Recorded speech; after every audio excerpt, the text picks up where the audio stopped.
สบายดีเนาะพบกันเช่นเก่าเช่นเคยเนาะมื้อนี้จะมาแนะนำวิธีการดาวน์โหลดฟอนต์แต่งลาวเนาะใส่ใน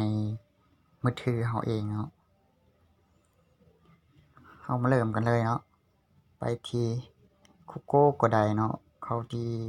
แอป Chrome ก็ได้มีเขาตัวใดก็ได้เนาะที่ Google เนาะแล้วจอที่เอาเข้าแอป Opera หลังจากนั้นเราก็เสิร์ชหาคำว่าฟรีโฟนลาวเนาะฟรีโฟนลาวแล้วก็เสิร์ชเข้าไปแล้วกดหน้านี่ขึ้นมาเนาะเราต้องเข้าอันลิงก์แรกนี่เนาะหน้าแรกนี่เนาะคลิกที่ว่าโฟนลาวโฟนนี่เนาะอันจะเด้งหน้าฟอนต์ขึ้นมาเนาะมีหลายตัวเนาะให้เราเลือกใส่ตัวใดก็ได้เลือกตามใจแล้วเนาะถนัดแบบใดก็มักแบบใดก็เอาแบบนั้นเลยเนาะตัวอย่างสิเลือกเป็นฟอนต์สเตนกิวเนาะดาวน์โหลดคลิกดาวน์โหลดมันเด้งให้ดาวน์โหลดคลิกดาวน์โหลดเนาะปั๊บหลังจากดาวน์โหลดแล้วเนาะเอาออกจากหน้าเว็บนี่ว่าออกไปเฮามีแอปที่ช่วยแตกไฟล์เนาะ ex ไฟล์ explorer เนาะ es ไฟล์ explorer เนาะเฮาคลิกเข้าไป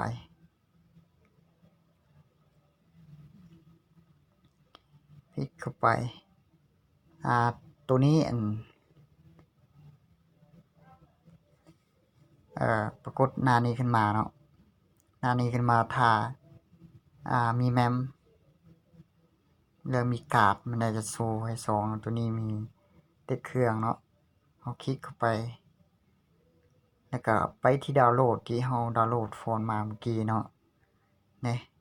ก็จะปรากฏหน้านี้เป็นไฟล์ zip เนาะ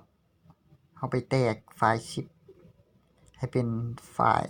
แบบธรรมดาเนาะที่เราใช้งานได้เนาะคลิกค้างไว้แล้วไปที่เบื้องขวามือเนาะ3จุดก็เขียนคำว่าเพิ่มเติมคลิกเข้าไปแล้วกดหน้านี้ขึ้นมาเนาะเฮาเลือกเฮาสิบีบก็ได้หรือบ่บีบก็ได้เนาะมีแต่เฮาแตกไฟล์แล้วก็ใช้งานเลยเนาะเฮาคลิกแตกไฟล์มันจะเด้งหน้านี้ขึ้นมาเนาะเฮาบ่ต้องเปลี่ยนเนาะเส้นปัจจุบันเลือกทางเลือกทองยังเปลี่ยนก็ได้เนาะมีแต่เอาทำอิฐเนาะแล้วก็คลิกตกลงหลังจากตกลงแล้วอาจจะมีโฟลเดอร์ใหม่ขึ้นมาเนาะโฟลเดอร์ใหม่ล่าสุดนี้เฮาคลิกเข้าไปแล้วเฮาคลิกค้างไว้แล้วคัดลอกหรือ copy เนาะอยู่ด้านลุ่มนี่หลังจากนั้นเฮาบ่ต้องย้อนกลับเด้อทางลุ่มนี่ถ้าย้อนกลับมันใช้งานบ่ได้ฟอนต์เฮาเนาะเฮาต้องเบิ่งอยู่เทิงอันมีอันเด็กโซนแล้วก็ดาวน์โหลดแล้วก็ซื้อฟอนต์เนาะเอาไปที่เล็กโซนนี่ตรงทำอิฐนี่เนาะคลิกเข้าไปแล้วเฮาไปเลือกฟอนต์เนาะเลือกฟอนต์เฮาเข้าฟอนต์ได้หลังจากเข้าฟอนต์แล้วถ้าบางคนยังบ่ได้ลงมันอาจจะบ่มีฟอนต์นี่เนาะอาจจะเป็นหน้าต่างเปล่าซื่อเนาะอันนี้ข้าพเจ้าลงแล้วเนาะอาจจะมี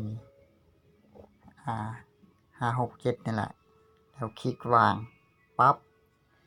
หลังจากวางแล้วเนาะเฮาลองทดสอบเบิ่งมันสิได้แท้บ่ออกจากแอปนี้ไปที่ Pixel Lab เนาะคลิกเข้าไปมันกดหน้านี้เนาะเวลาเฮาใช้งานถ้าโตเฮาโหลดใหม่มันจะบ่เด้งจังนี้เนาะมันจะเด้งปั๊บเข้าหน้าเลยตัวนี้เขาถามให้ สิใส่ตัวเก่าบ่หรือบ่ใส่เขาก็ยกเลิกยกเลิกแล้วเอาไปที่ลูกศรเนาะลองแก้ไขเบิ่ง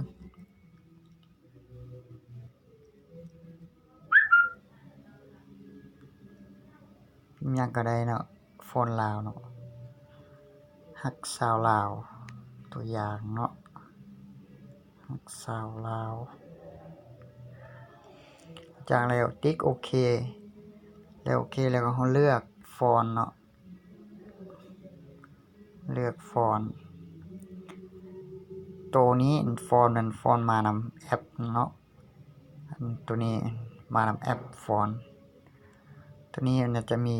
หลายภาษาเนาะแต่ภาษาลาวบ่ได้มีเนาะมีที่เราลงเองเนาะ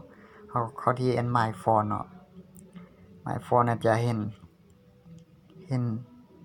ต้นเฮาดาวน์โหลดเมื่อกี้มันฟอนต์หยัง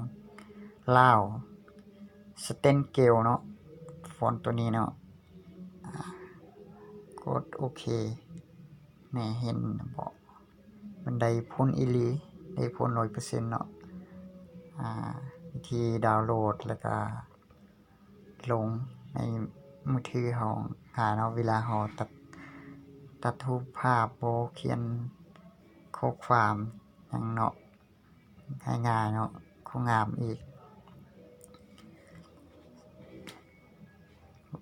สำหรับคลิปนี้ถ้าผู้ใดมักกดไลค์กดแชร์กดติดตามเพื่อเป็นกำลังใจเฮ็ดคลิปต่อไป